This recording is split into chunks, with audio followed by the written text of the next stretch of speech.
Welcome to Sputnik, orbiting the world, with me, George Galloway. And me, Gayatri. Now that Nelson Mandela has been laid to rest, arguably the greatest global black icon remaining is a man who did his talking not just with his fists, but with the silverest of tongues. Muhammad Ali. From the beginning at the Rome Olympics in 1960, he was the smartest, the prettiest, the best, the greatest.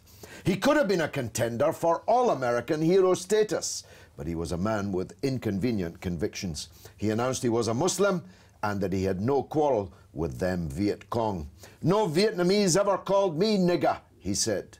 They stripped him of his title, heavyweight champion of the world, and barred him from making a living in the ring during what would have been the best earning 4 years of his life. But he disproved the old boxing adage that champions never come back. Muhammad Ali came back not once, but twice. But in truth, he never went away. His last fight took place this month in 1981 in the Bahamas against Trevor Berbick. Though he lost his last fight, he was by then unbeatable in global affection. Shortly, we'll be talking to the London-based Dutch photographer Christina Jansen, who got closer to the great man than most of his opponents in the ring did, and who has lovingly produced some of the greatest portraits of him, many of which should soon hang in the British Parliament in an exhibition sponsored by me. But first, Gayatri put her red gloves on and took on the opinions about Ali in one of London's famous boxing clubs. How was it, Mrs. G? It was fantastic. It was very great to be among these young boxers who really idolize Muhammad Ali. Let's take a look.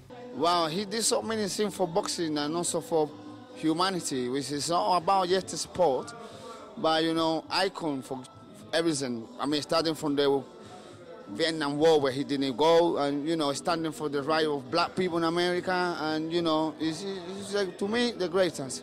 He was not just American hero, he was the world's hero.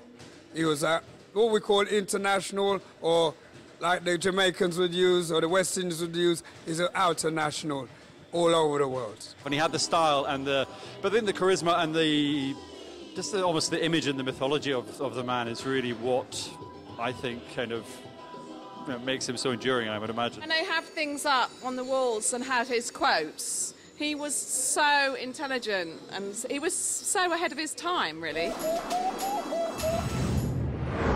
Joining us now in the red corner is famous photographer Christina Jansen. Christina, thanks for coming on board the Sputnik. You have gotten close to Muhammad Ali, as I put it in the introduction, closer than many of his opponents ever got. So first of all, before we discuss his professional life, as it were, what's he like as a person? Absolutely wonderful, very warm.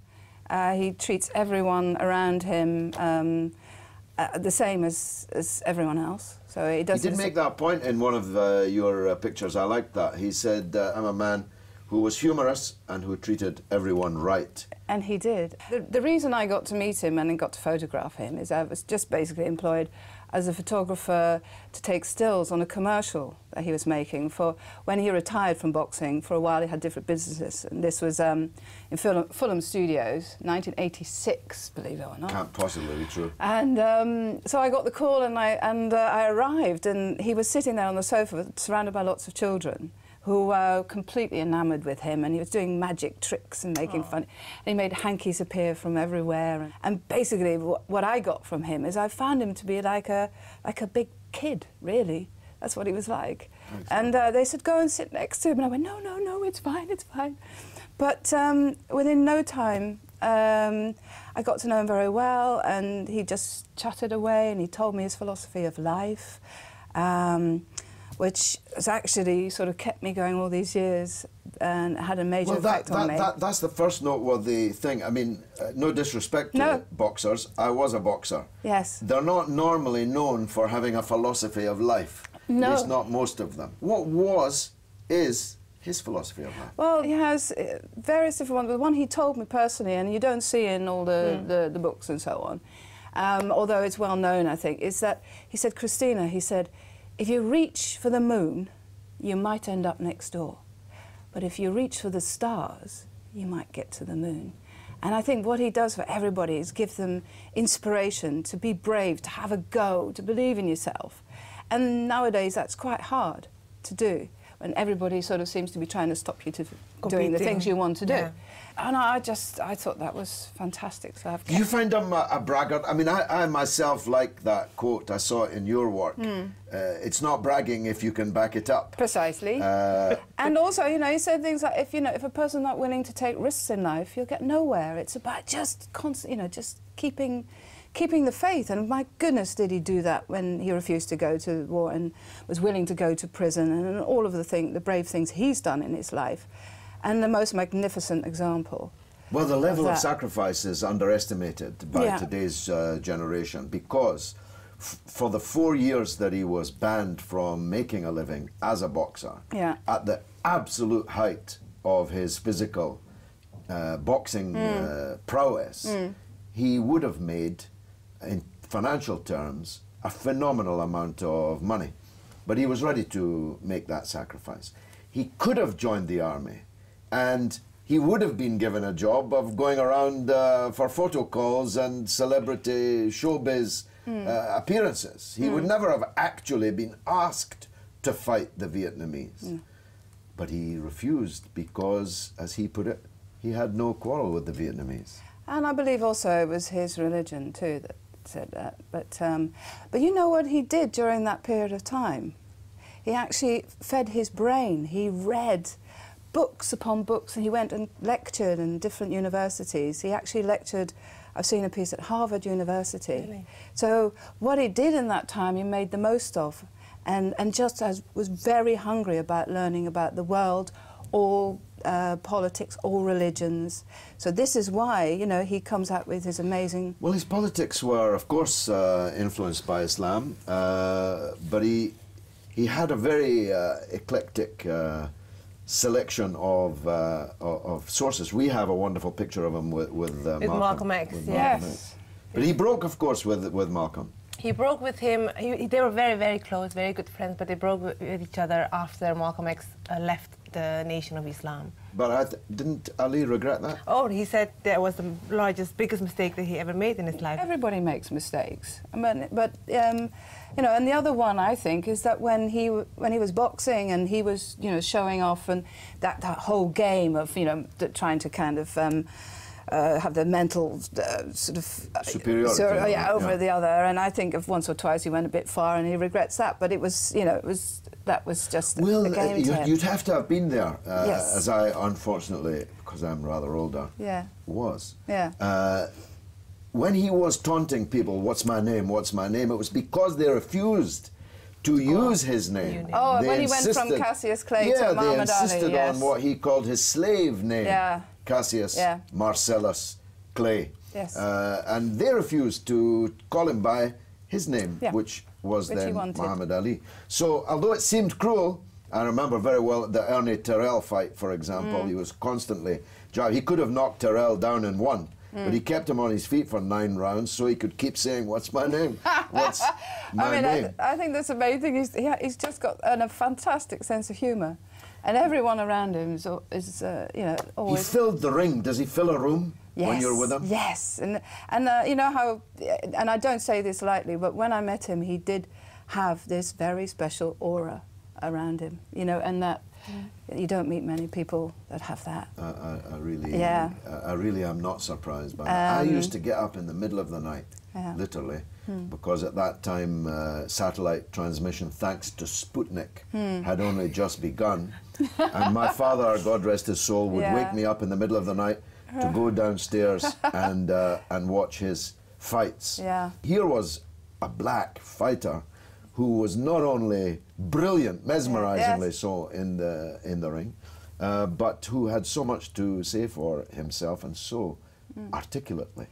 I was trying to remember when I was little. I watched it when I was in Holland too, And you know, and the fact he was not only a brilliant boxer but an entertaining to watch with his famous shuffle and the whole kind of theatre of it. Now I'm sponsoring an exhibition of your photographs of Ali, which should hang in the British Parliament sometime in the coming year. Yeah. Just tell us quickly the kind of pictures you'll see in it. Well, I mean, the inspiration behind the exhibition is, first of all, I had a set of pictures, obviously, from 1986.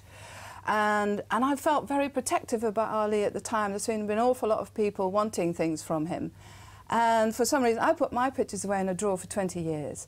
Brought them out a few years ago after someone said, have you got some more? I had one image I was showing of Ali when he was lying down looking into the camera, and so that's one.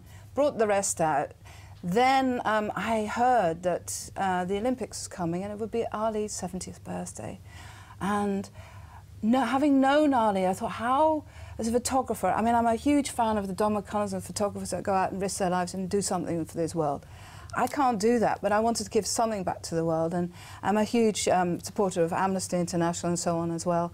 And I thought, well, perhaps I could celebrate Ali's 70th birthday, help raise some money for various causes, including Parkinson's and so on. So I then began this, trying to gather the top images to tell the story of Ali's life, along with my little time with him, and gather them from all around the world. And I put together 70 images 70. For his 70th birthday, and I managed to get a gallery that overlooked the Olympic Stadium, and I also flew over Mohammed's brother, because I was told that Mohammed was too poorly to bring over at the time. So Rahman Ali, who was at Ali's side his whole life, and you know, obviously a loving supporter and so on, came over with his wife and opened the show, and it was amazing. Well, who knows? Let's hope we can get the champion himself to come over for the parliamentary exhibition. He asks in this how I would like to be remembered. He says, and if all that's too much, then I guess I'd settle for being remembered only as a great boxer who became a leader and a champion of his people. And I wouldn't even mind if folks forgot how pretty I was. They'll never forget, not least thanks to your Do you know, he actually photograph. asked me, am I still good looking? And I was like, am I going to tell this big boxer? No. Christina Janssen, thank you very much. My pleasure. Indeed. After the break, we'll be reviewing the British economy, which feels like it's in the 15th round of a grueling, punishing bout. We'll be talking to RT's own champion economics prize fighter, Stacey Herbert of the Kaiser Report. We'll be right back.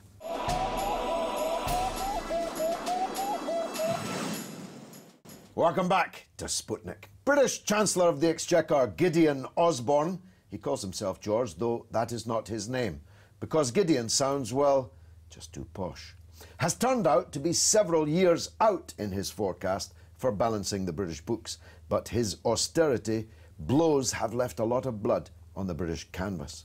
Who better to review his performance thus far than Stacey Herbert? Stacey, welcome to the Sputnik.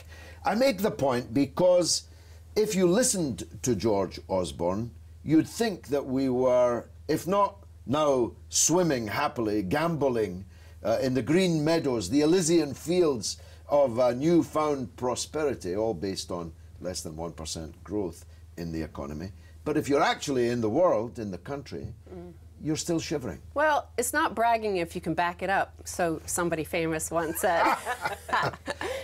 So I want to point to something that he said in the autumn statement, that the deficit is declining. They're focused very much on the deficit. Well, here, my boxing glove says UK deficit at 185 billion, not 90 billion, as George Osborne says, warns MPs. And this is from the Public Accounts Committee. So there's a lot of lying going on about the state of the economy. I'm sure you see it when you're doing the Vox Pops out in the street. There's rising homelessness, there's visits to the soup kitchens. Down on the street, it's pretty bad. The headline numbers like London house prices being up to over 12% in the past year, to many of his sort of constituents, that is good news. But for the majority of the population, 12% house price rises are bad news. Yes. I mean, we have just sold our house and buying a more expensive one. But that's a misnomer, because actually we're borrowing most of the money to buy that. when you see people in the rush for Christmas in the stores, they're all buying on plastic. In fact, the shop assistants look askance if you actually offer them notes. So they're all buying on debt. How does the debt picture look? The important thing to note here is that it's all going to housing speculation. There is a decline in debt, a decline in investment. Businesses aren't borrowing to invest. That's the important thing. So where are your jobs going to come from? Where is your wealth creation going to come from? Therefore, you just have debt, which is unsustainable. We have the Red Queen syndrome, it's called. You know, you have to run faster and faster just to stay in the same place. And you see, so this is part of the global story, and the UK economy is just part of the global economy, where more and more debt is needed just to stay flat on GDP, not even to grow anymore. So it's a, you know, it's all just going to fall into an exhaustion. The deficit fixation of the government and the Treasury, that kind of went out of fashion as a way of looking at the economy in the Depression of the 1930s, the gold standard and all of that. Keynes, you would have thought, had taught subsequent generations that actually no one can freeze themselves out of recession, that what's necessary is money in people's pockets. I mean, if they're doing all this quantitative easing, which you and Max constantly talk about, if you're going to do the quantitative easing, why not go out on the street, find poor people, and give them the money? That would actually kickstart the economy far more. That's what they should have done from the beginning, and instead they chose to bail out the bankers and the bondholders of this, the global Ponzi scheme that we see. Now, during the 1930s, during the Great Depression, those who escaped recession, at least temporarily first, were the ones who were able to devalue first against gold or drop off the gold standard. Here we have the global currency war, and this is something as well, why we have all this quantitative easing is actually a currency war. It's trying to export your deflation to somewhere else. When you talk to people, Gayatri talks to people all the time on the streets, on these vox pops. I mean, there's no sign of economic feel-good, is there? No, these days, me and George love to go to HMV, get our box sets. But the one that we went in Oxford Street, which is their flagship, they're basically selling their things out for nothing. You know, I went to Selfridges a few weeks ago, and it was jam-packed to the rafters. 1,000-pound jeans being sold to mostly Middle Eastern, Eastern European people who are very, very wealthy. The nouveau riche. Yeah, and I walked down Oxford Street through Marks and Spencer's, deserted. Yeah. There's no middle anymore. Yeah, we noticed that as well. Yeah. So HMV is closing down, giving away their stock. It was almost like a market, like a street market. Yeah. You get a box set, £2, £4, here you are. Almost whatever you'll offer for it. And the Marks and Spencer's end of the market, nobody's spending. So in London, this is the reason I'm raising this is that in Scotland, for example, where there's a referendum on independence, the story is that London is fabulously wealthy, but that's not true. Only a small part of London. Well, London is a money laundering center. That's what it is. A lot of the house price boom is about money laundering. It's people from other parts of the world taking their wealth of the nation out of their own nations and sinking it here where they think it's safe. And therefore, they don't mind if they lose 50%, because if you go to a money launderer in a back alley, you're going to get 20 cents on the dollar for laundering your money. So here they're like, well, who cares if house prices fall 40%? At least I get 60% of my ill-gotten gains back. So does that make London different from other world cities? Yeah, because they tolerate more. A lot of it, say, for example, came after the Patriot Act. So a lot of Middle Eastern money was afraid to be in the U.S. because of the Patriot Act and the war on terror. So they came here. That drove a lot of money in here. Nobody wants to be too close to the U.S. because they just seize anybody's stuff. Regulation is lighter here, Yep. but also, for the moment at least, Britain is a stable country. So if you're a foreign potentate, or even just somebody who's rich from abroad, you're unlikely to see your property go up in smoke in civil disorder, and you're certainly unlikely to feel Gideon Osborne and David Cameron's hand on your collar, asking you difficult questions about how you got the money. Sure. Still less levying tax on you. Yeah, exactly. And the US and the UK are the only two that don't levy tax on foreign owners of property. But also, remember, the UK has the lowest level of house building since the 1920s, when the population was half what it is now. So you can guarantee that the system is set up by the likes of Gideon and his merry band of cohorts in Downing Street, and they will make sure that the house prices stay up like that. Now, one thing I want to say about all this debt building up, speaking of float like a butterfly, sting like a bee, is that the butterfly effect. I floated like a bee and stung like a butterfly when I was a boxer. That's kind of why I hung up my gloves. Go So on. you say. You know, the butterfly effect is, you know, in this chaos theory, and we live in a chaotic system at the moment, is that just a small effect somewhere, a butterfly flaps its wings in Africa and causes a hurricane in the Caribbean. This is the theory. And it's one day, it could be 2014, just one little flap of the wing of debt will just blow the whole thing up. There's a cheerful note for Christmas. Thank you very much, Stacey Herbert, our own champion on the economy. Now, this is where you come in, through our social media portal, RT_Sputnik. Gayatri, what's rattling the pipes? Huge discussion this week. I stated that after Mandela's death, Muhammad Ali is the greatest global black icon. To which I got a great response of people saying, discussing the matter of mentioning him being black. Asif Siddiqui says, for example, Muhammad Ali is the greatest icon, period. Why should you describe him as a black, white, or any color? Because he's black? Because he's black, indeed. I had so many responses saying, get the black out of the sentence, and you still, you know, you still got the line right. Of course, Ali, whether black or any other color, would be a great global icon. But he is the greatest black global icon.